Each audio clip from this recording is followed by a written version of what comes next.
सभी विद्यार्थियों को नमस्कार। 12वीं क्लास की राजनीति विज्ञान विषय की अपन चर्चा कर रहे थे और इसमें अपना पहला लेसन कंप्लीट हो चुका है और दूसरे लेसन की आज अपन शुरुआत कर रहे हैं। नाम है दो ध्रुवीयता का अंत। देखो, लेसन के नाम से ही अपने को पता चल रहा है कि इससे पहले वाले लेसन में अपन ने चर्चा की थी कि पूरा विश्व दो गुटों में बंट चुका था, मतलब दो ध्रुव या दो केंद्र हो चुके थे पूरे विश्व में। एक केंद्र का नाम अमेरिकी गुट था, दूसरे केंद्र का नाम सोवियत संघ का गुट था। अब इसका अंत होगा और इस लेसन के लास्ट तक आते आते अपने को पता चलेगा कि अब विश्व में केवल एक ही महाशक्ति रहेगी, वो रहेगी कौन? अमेरिका। तो लेसन की अपन शुरुआत करते हैं और लेसन की स्टार्टिंग में दे रखा है अपने एक बर्लिन की दीवार। तो ये थोड़ा इस बर्लिन की दीवार का कंसेप्ट दिमाग में रखना। बर्लिन की दीवार समझना पहले तो इसका मतलब क्या है। जैसे अपन ये मान लेते हैं ये है जर्मनी,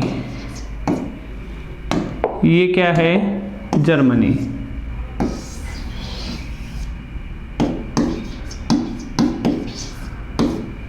ये तो यूरोप महाद्वीप का एक देश है जर्मनी। तो जर्मनी के मतलब यूरोप महाद्वीप के इधर अमेरिका और इधर क्या है? सोवियत संघ। अब इस जर्मनी के इधर वाले जो लोग थे ना, वो तो चाह रहे थे कि जर्मनी किसके गुट में शामिल हो? सोवियत संघ के गुट में शामिल हो। और जो इधर वाले लोग ये चाह रहे थे कि जर्मनी किधर शामिल हो? अमेरिका के गुट में शामिल हो। मतलब जर्मनी देश के लोग जो थे, इधर वाले इसमें शामिल होना चाहते थे, इधर वाले इधर अमेरिका में शामिल होना चाहते थे। विवाद इतना ज़्यादा बढ़ गया कि इस जर्मनी को ही दो भागों में बंटना पड़ा। इधर वाले लोगों ने कह दिया कि भाई हम तो इधर शामिल होंगे, इधर वालों ने कह दिया कि हम इधर शामिल होंगे। अब जर्मनी के बीचों बीच एक दीवार खींच दी गई और जर्मनी का एक शहर था यहाँ पे, जिस शहर का नाम था बर्लिन। जर्मनी का शहर कौन सा था? बर्लिन। ये दीवार इस बर्लिन शहर के एकदम बीचों बीच खींची गई, इसलिए इसका नाम पड़ा बर्लिन की दीवार। और ये घटना है कब? 1961 की। अब 1961 में जो बर्लिन की दीवार खिंची, मतलब इधर वाला पूर्वी सा, मतलब जिसे अपन कहेंगे पूर्वी जर्मनी, पूर्वी जर्मनी तो शामिल हो गया सोवियत संघ के गुट में और पश्चिमी जर्मनी शामिल हो गया अमेरिका के गुट में। 1961 में खींची गई इस दीवार को तोड़ा गया कब? 1989 में। 1989 में ये दीवार टूटी और जर्मनी वापस क्या हो गया? एक हो गया। तो जर्मनी का एकीकरण वापस कब हुआ? 1989 में। यही घटना अपन लिखने वाले हैं इसमें। तो अब इसमें लिखने की शुरुआत करते हैं अपन।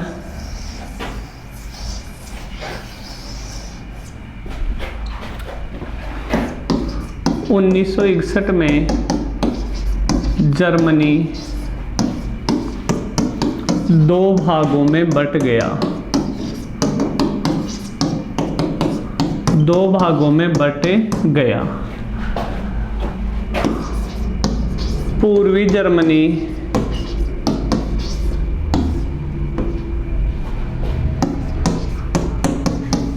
सोवियत संघ के नेतृत्व वाले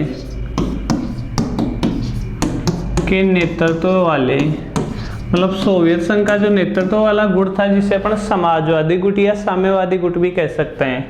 नेतृत्व वाले साम्यवादी गुट में तथा पश्चिमी जर्मनी अमेरिका के नेतृत्व वाले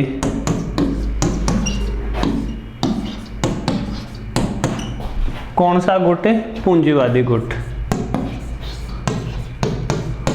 पूंजीवादी गुट में शामिल हो गया।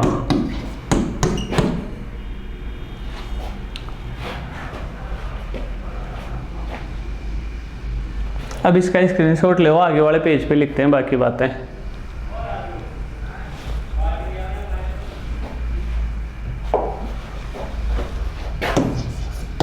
जर्मनी को विभाजित करने वाली दीवार, विभाजित करने वाली यह दीवार बर्लिन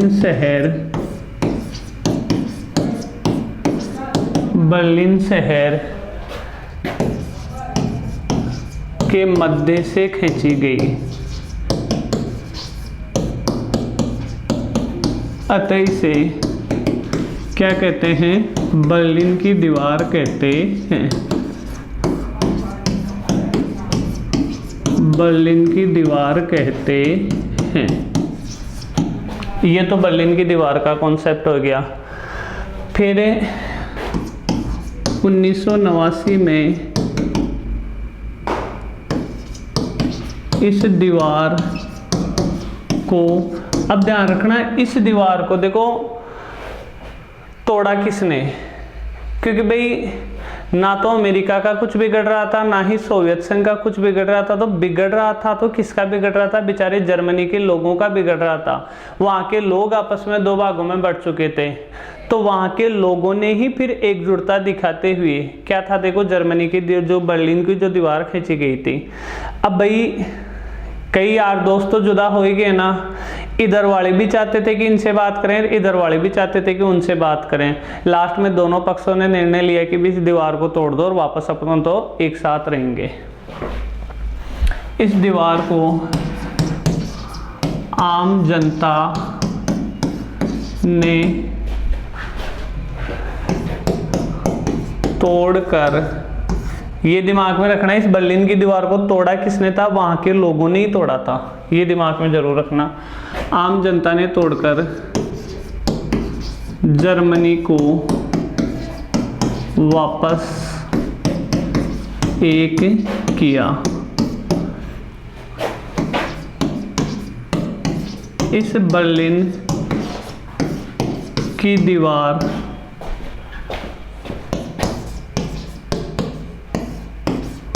का टूटना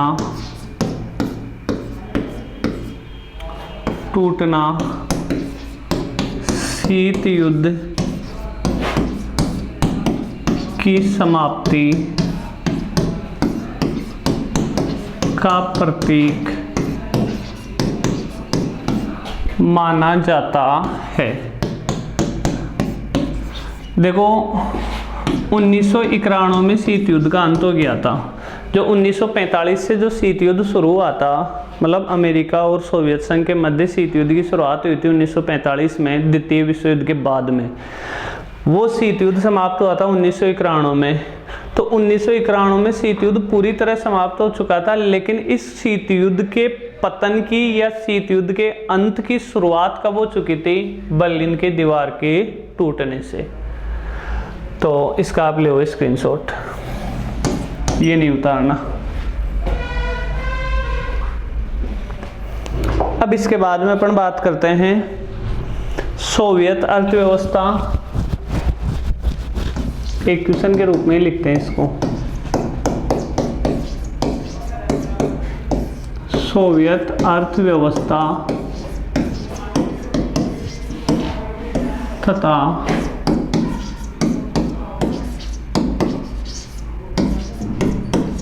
पूंजीवादी अर्थव्यवस्था में अंतर। पहले तो क्वेश्चन का कंसेप्ट समझना।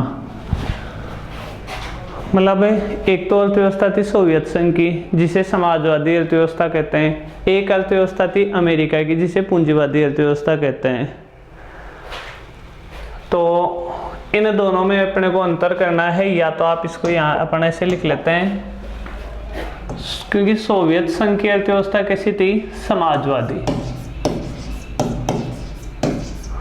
तो अब अपने को अंतर करना है किस किस के बीच। मतलब एक गुट तो सोवियत संघ वाला, सोवियत संघ का जो गुट था वहाँ की अर्थव्यवस्था थी समाजवादी अर्थव्यवस्था। अमेरिका का जो गुड़ था वहां की अर्थव्यवस्था थी पूंजीवादी अर्थव्यवस्था। इन दोनों की अर्थव्यवस्था में मुख्य अंतर क्या थे? आपकी किताब के लास्ट में देखना, आप दूसरे लेसन की अपन चर्चा करें तो इस लेसन के लास्ट में जो प्रश्न उत्तर दे रखे हैं वहां आप क्वेश्चन नंबर 6 को पढ़ना एक बार। क्वेश्चन नंबर 6 लिखा हुआ है, सोवियत अर्थव्यवस्था को किसी पूंजीवादी देश जैसे अमेरिका की अर्थव्यवस्था से अलग करने वाली 3 विशेषताओं का उल्लेख करो। ध्यान रखना, क्वेश्चन नंबर 6 जो किताब के लास्ट में दे रखा है ना, उसका आंसर यही होगा जो अपन अब करने जा रहे हैं, क्योंकि 6वां क्वेश्चन भी यही बोल रहे हैं कि दोनों की अर्थव्यवस्था में कोई 3 अंतर बताइए, और यहाँ अपन ने शॉर्ट में लिख दिया समाजवादी अर्थव्यवस्था और पूंजीवादी अर्थव्यवस्था में अंतर बताइए। एक तरफ तो अपन लिखेंगे कौन सी अर्थव्यवस्था, समाजवादी अर्थव्यवस्था, और एक तरफ लिखेंगे कौन सी अर्थव्यवस्था, पूंजीवादी अर्थव्यवस्था।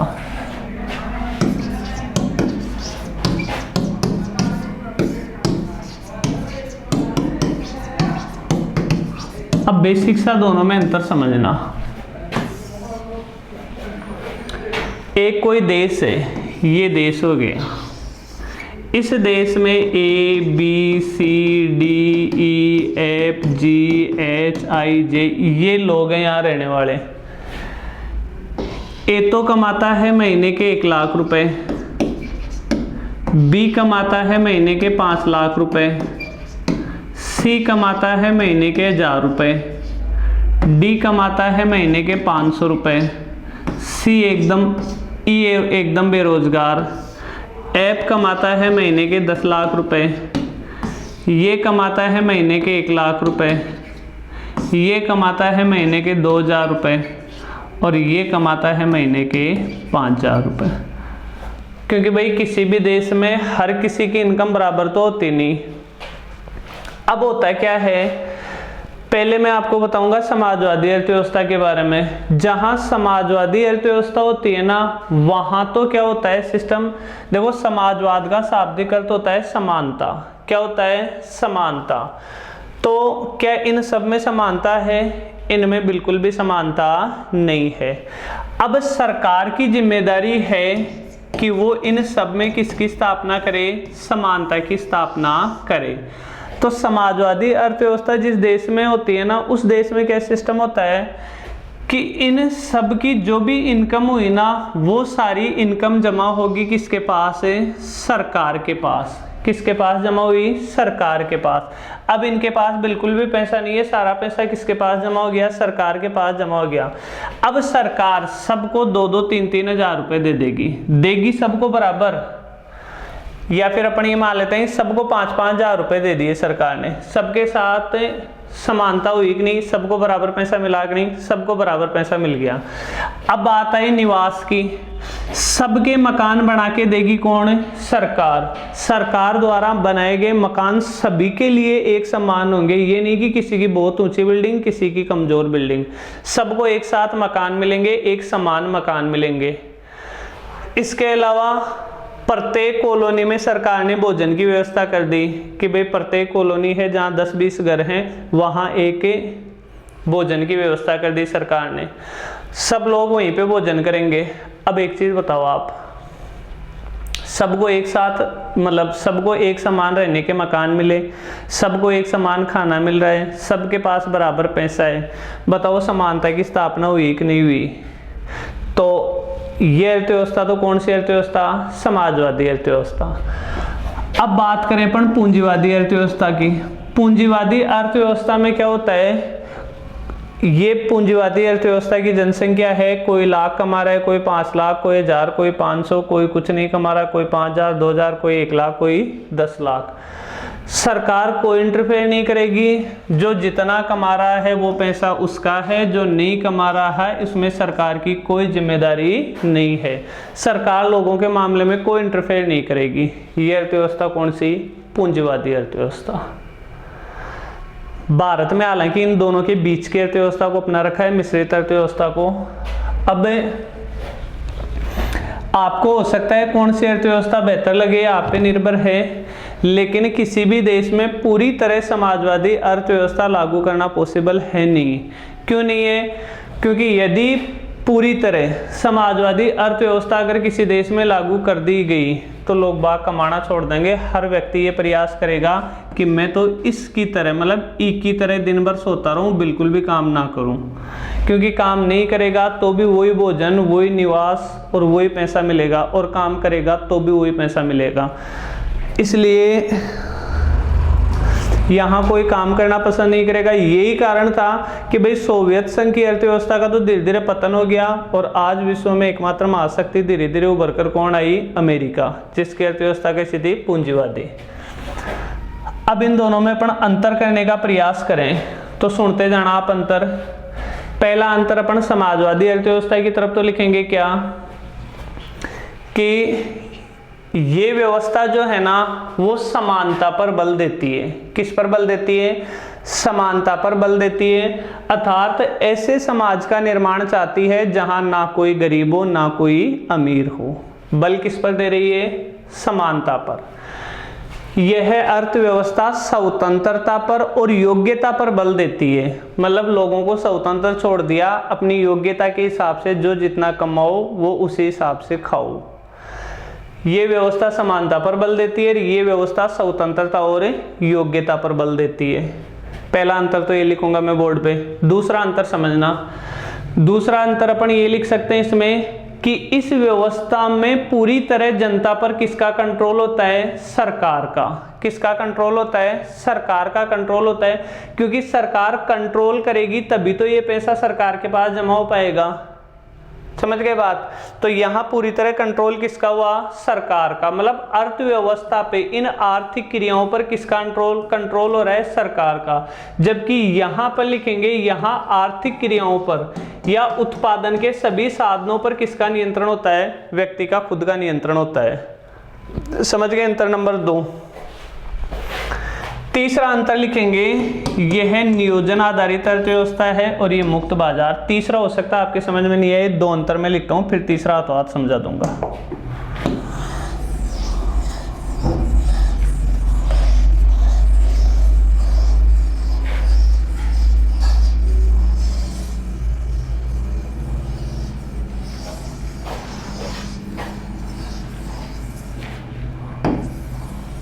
अब समझना। पहला, यह व्यवस्था समानता पर बल देती है, अर्थात ऐसे समाज का निर्माण हो, ऐसे समाज का निर्माण हो जहां ना कोई अमीर हो ना कोई गरीब हो,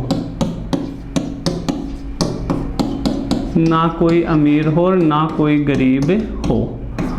ये तो पहला इधर पॉइंट, इधर सुनना। यह व्यवस्था स्वतंत्रता व योग्यता पर बल देती है। योग्यता पर बल देने का मतलब हो गया कि जो ज़्यादा योग्य व्यक्ति है वो ज़्यादा कमाएगा और ज़्यादा खर्च करेगा। कोई समानता से मतलब नहीं है। दूसरा, यहाँ उत्पादन के सभी साधनों पर सोचो किसका नियंत्रण होता है? सरकार का। सरकार का नियंत्रण होता है। और अपन इधर बात करें तो यहाँ उत्पादन के सभी साधनों पर निजी व्यक्ति का नियंत्रण होता है। मतलब पर्सनल व्यक्ति का ही नियंत्रण होता है। निजी का मतलब पर्सनल, खुद का। निजी व्यक्ति का नियंत्रण होता है। ये अंतर नंबर 2। तीसरा अंतर सुनना,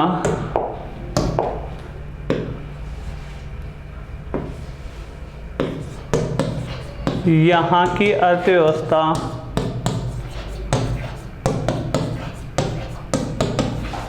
नियोजन पर आधारित होती है। नियोजन पर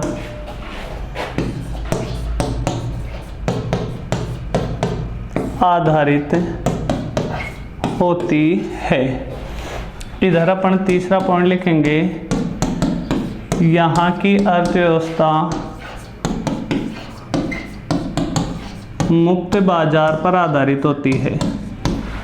मुक्त बाजार पर आधारित होती है। तीसरे पॉइंट का मतलब समझना, यहाँ तो भाई सारा कंट्रोल सरकार के पास होगा। नियोजन का मतलब होता है प्लानिंग। नियोजन को इंग्लिश में क्या बोलते हैं? प्लानिंग। सरकार सारी प्लानिंग करेगी कि भाई किस उत्पादन के साधन से कितना उत्पादन होना चाहिए, बाजार में किस किस को कितना देना चाहिए, ये सारा योजना तय करने की जिम्मेदारी किसकी होती है? सरकार की। तो यह अर्थव्यवस्था तो नियोजन पर आधारित होती है, मतलब सरकार प्लानिंग करती है। और यहाँ की अर्थव्यवस्था मुक्त बाजार पे, बाजार को खुला छोड़ रखा है। जो उत्पादन कर रहा है वही तो वस्तु की रेट तय करेगा, क्योंकि यहाँ व्यक्ति को पूर्णतः स्वतंत्रता है। वो कितने में भी अपने द्वारा बनाई गई वस्तु को बेच सकता है। खरीदने वाले की इच्छा हो तो खरीदो, वरना मत खरीदो। तो ये ले हुए आप इसका ध्यान रखना। जो कौन सा छठे नंबर का, 6वें नंबर का जो प्रश्न है ना, वो किताब में से एक बार जरूर पढ़ लेना। हालांकि मैंने बोल के भी आपको बता दिया है प्रश्न, उसी का ये आंसर होगा। अगला अपन बात करें, एक आप दिमाग में रखोगे, पहली दुनिया व दूसरी दुनिया, इनका मतलब क्या है? पहली दुनिया व दूसरी दुनिया। आपसे पूछ ले कि भाई पहली दुनिया का मतलब क्या है, दूसरी दुनिया का मतलब क्या है?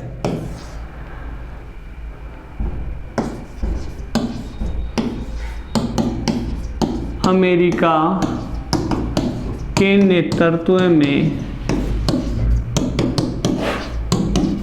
पूंजीवादी देशों का गुट।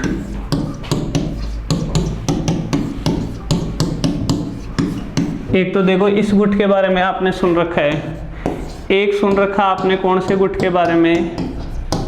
सोवियत संघ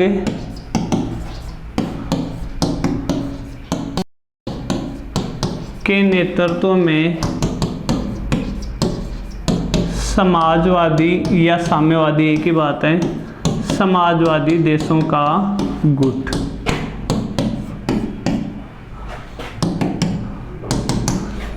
इसे तो कहते हैं पहली दुनिया।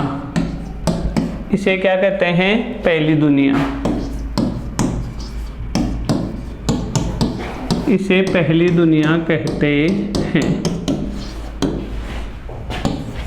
इसमें लिख देना, इसे दूसरी दुनिया कहते हैं, या फिर इसे दूसरी दुनिया के देश कहते हैं।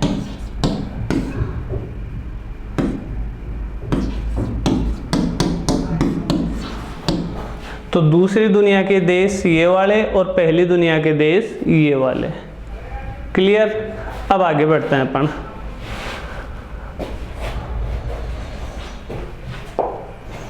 अब अगला एक अपन प्रश्न देखते हैं, सोवियत संघ के पतन के कारण देखते हैं अपन।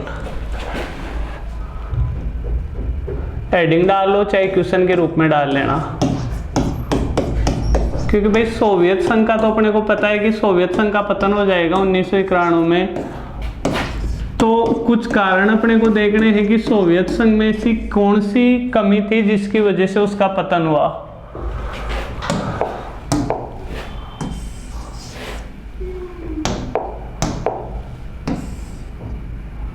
सोवियत संघ के पतन के कारण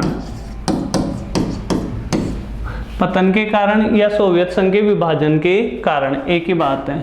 या फिर अपन ये भी इसको लिख सकते हैं कि सोवियत प्रणाली के दोष,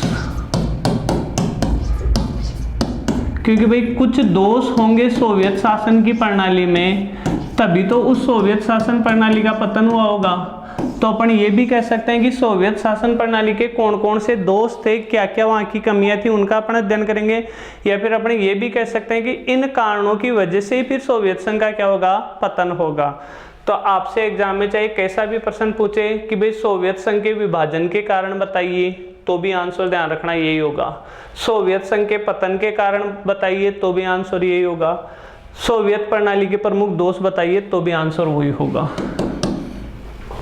इसमें एक एक पॉइंट टू पॉइंट अपन देखते हैं। पहला पॉइंट है कम्युनिस्ट पार्टी की तानाशाही। कम्युनिस्ट पार्टी की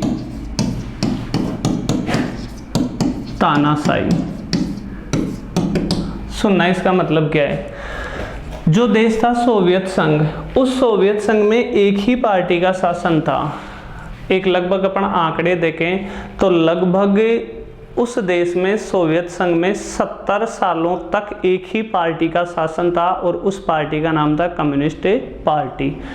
सोवियत संघ में अन्य किसी पार्टी के लिए कोई स्थान नहीं था, अन्य किसी को पार्टी बनाने की स्वतंत्रता भी नहीं थी, क्योंकि सारा कंट्रोल किसके पास था, वहाँ की सरकार थी, कम्युनिस्ट पार्टी की सरकार थी, उसी के पास सारा कंट्रोल था। अब सोवियत संघ के जो शासन प्रणाली के जो लोग बाग थे, जो शासन कर रहे थे, कम्युनिस्ट पार्टी के लोग थे, वो जनता पर अत्याचार भी करें तो भी जनता के पास दूसरा कोई ऑप्शन नहीं था कि जनता किसी दूसरी पार्टी को सत्ता में ला दें। जैसे अपने पास ऑप्शन है, अगर कांग्रेस सही शासन नहीं करे तो अपन भाजपा को जिता के भाजपा का शासन स्थापित कर सकते हैं, अगर भाजपा सही काम नहीं करे तो कांग्रेस को जिता के उसका शासन स्थापित कर सकते हैं। इसके अलावा भारत में तो ये भी छूट है कि किसी अन्य पार्टी को भी अपन सत्ता सौंप सकते हैं, अपने पास पूरी स्वतंत्रता है। लेकिन वहाँ के लोगों के पास तो बेचारों के पास कोई विकल्प ही नहीं था, उनकी तो मजबूरी थी भाई देश में एक ही पार्टी रहेगी, कौन सी, कम्युनिस्ट पार्टी।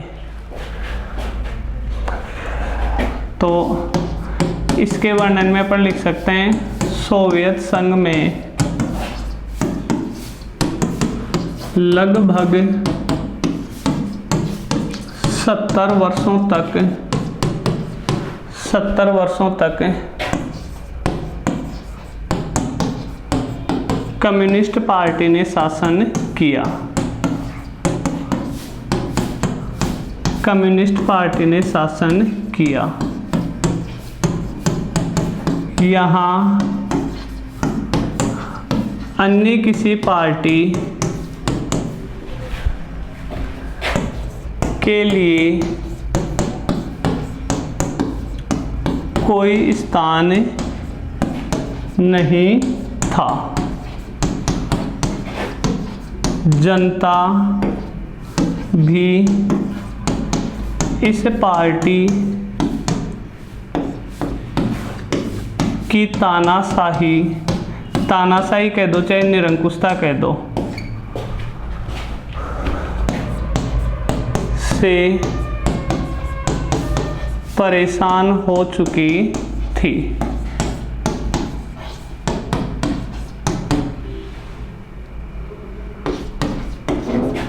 लेकिन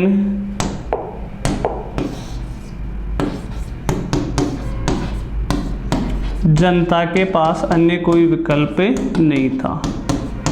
जनता के पास अन्य कोई विकल्प नहीं था। अब जनता की इच्छा थी कि भाई इस पार्टी के शासन की समाप्ति हो और हमें भी कोई अच्छा विकल्प मिले। इस कारण सोवियत संघ का क्या हुआ, पतन हुआ। अभी तक अपन ने एकमात्र कारण देखा है। अब अगले कारण की ओर चलें अपन। अगला कारण लिख सकते हैं, सोवियत संघ की संस्थाओं की कमजोरी।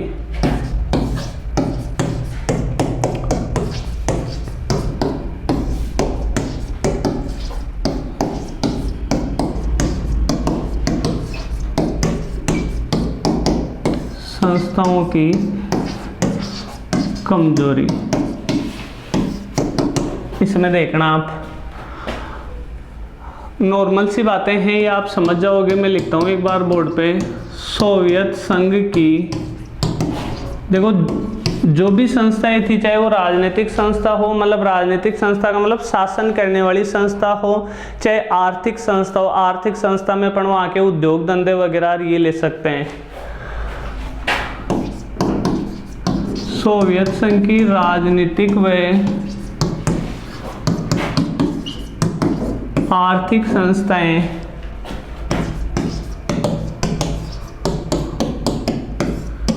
इतनी कमजोर हो चुकी थी,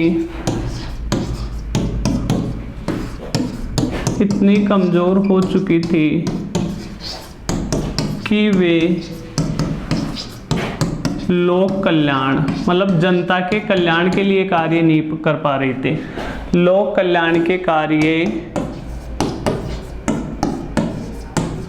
नहीं कर पा रही थी। मतलब इन संस्थाओं का प्रमुख जो कार्य था ना, जनता का कल्याण करना, वो काम तो ये संस्थाएं कर ही नहीं पा रही थी। तो भाई जनता तो परेशान होगी और लास्ट में यही पतन के क्या बनेंगे, कारण बनेंगे। अगला है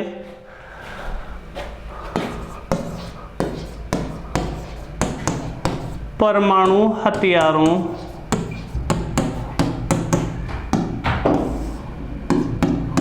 व अस्त्र शस्त्रों पर अधिक व्यय।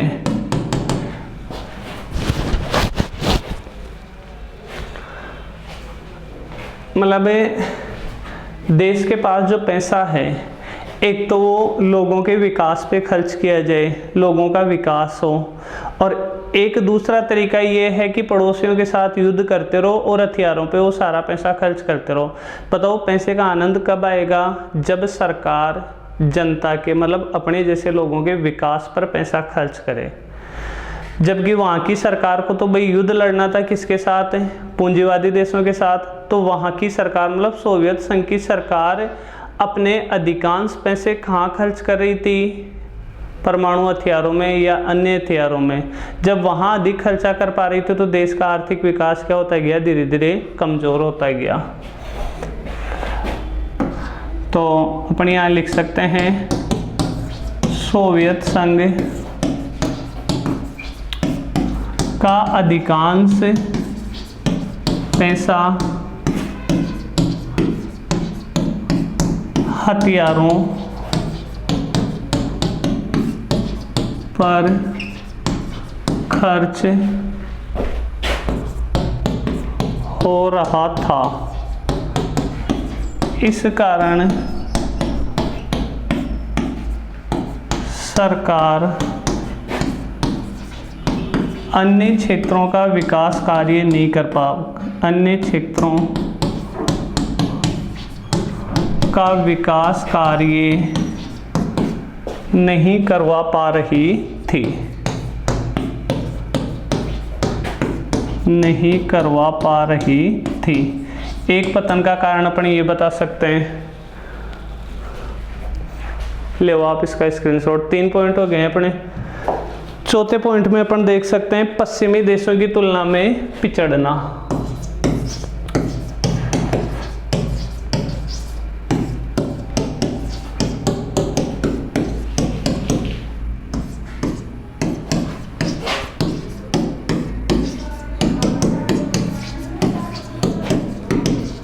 देखो सोवियत संघ के लोगों को वहाँ की सरकार द्वारा ये बताया जा रहा था कि अमेरिका और पूंजीवादी देशों का विकास कम हो पा रहा है, जबकि अपना विकास ज़्यादा हो पा रहा है। जबकि वहाँ के लोगों को जब ये पता चला कि भाई अपन तो धीरे धीरे पिछड़ रहे हैं, पूंजीवादी देश और अमेरिका धीरे धीरे विकास कर रहे हैं, तो उन्हें मनोवैज्ञानिक रूप से, मानसिक रूप से धक्का लगा और वहाँ के लोग वहाँ की सरकार से नाराज़ हो गए। इसलिए उन्होंने, वो लास्ट में तो होता ही है भाई, नाराज़ होकर आंदोलन वगैरह करना, और इन्हीं सब कारणों से लास्ट में आके सोवियत संघ का क्या हुआ, पतन हुआ या विभाजन हुआ।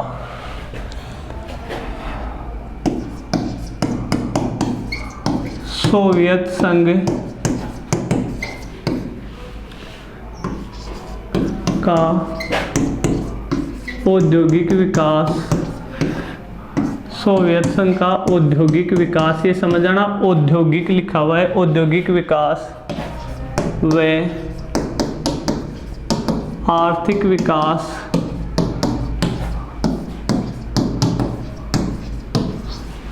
पश्चिमी पूंजीवादी देशों की तुलना में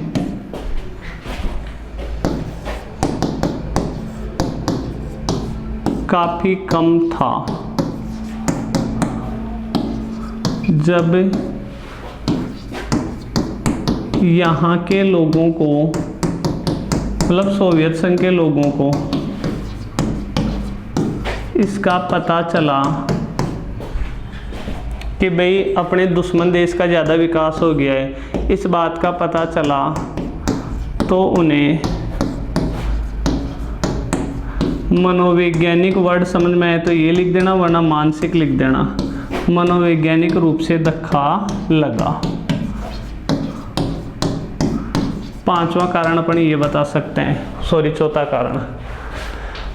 अब लास्ट एक कारण अपन और लिखेंगे, वो कारण है क्या, राष्ट्रवादी भावनाओं का उभार।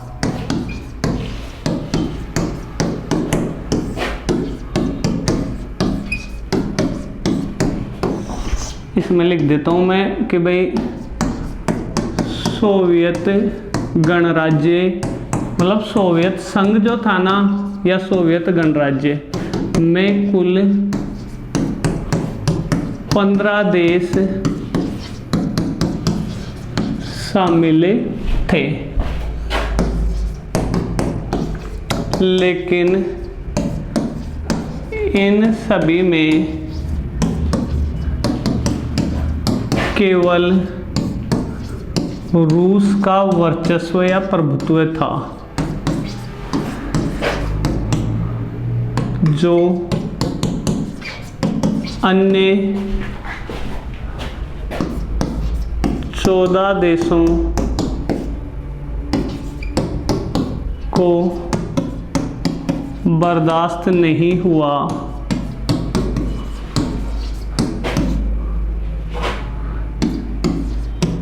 इसलिए अंत में उन्होंने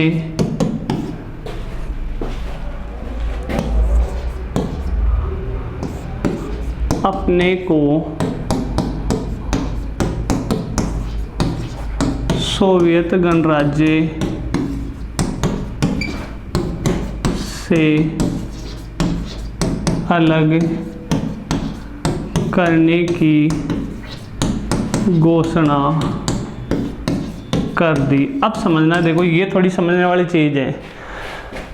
सोवियत संघ जो था ना, अमेरिका तो एक देश है, सोवियत संघ कोई एक देश नहीं है। सोवियत संघ में कुल मिलाकर 15 देश शामिल थे, जैसे Estonia, Latvia, Lithuania, Georgia, Ukraine, Belarus, ऐसे करके कुल मिला के 15 देशों का एक समूह था। अब उन 15 देशों में और तो 14 तो थे छोटे छोटे देश, एक बड़ा देश था, वो था रूस। अब उन 15 देशों का जो सोवियत संघ बना, उसमें प्रभाव केवल एक ही बड़े देश का था, वो था रूस का।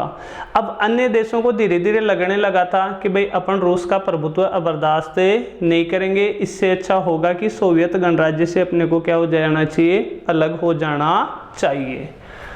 तो इसलिए अंत में उन्होंने, मतलब उन 14 देशों ने अपने को सोवियत गणराज्य से अलग करने की घोषणा कर दी। इन सभी कारणों से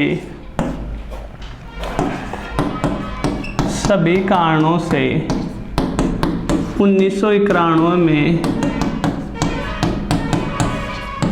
सोवियत संघ का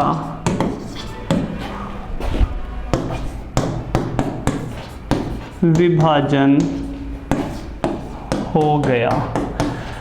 अब देखो, एक 1991 में जब सोवियत संघ का विभाजन हुआ था, उस समय सोवियत संघ के राष्ट्रपति हुआ करते थे, मतलब सोवियत गणराज्य के, मतलब वो पूरा 15 देश था, उसको नाम मिला के अपन दे रहे थे सोवियत संघ या सोवियत गणराज्य। उनका जो महासचिव या राष्ट्रपति था, उनका नाम था मिखाइल गोर्बाचोव।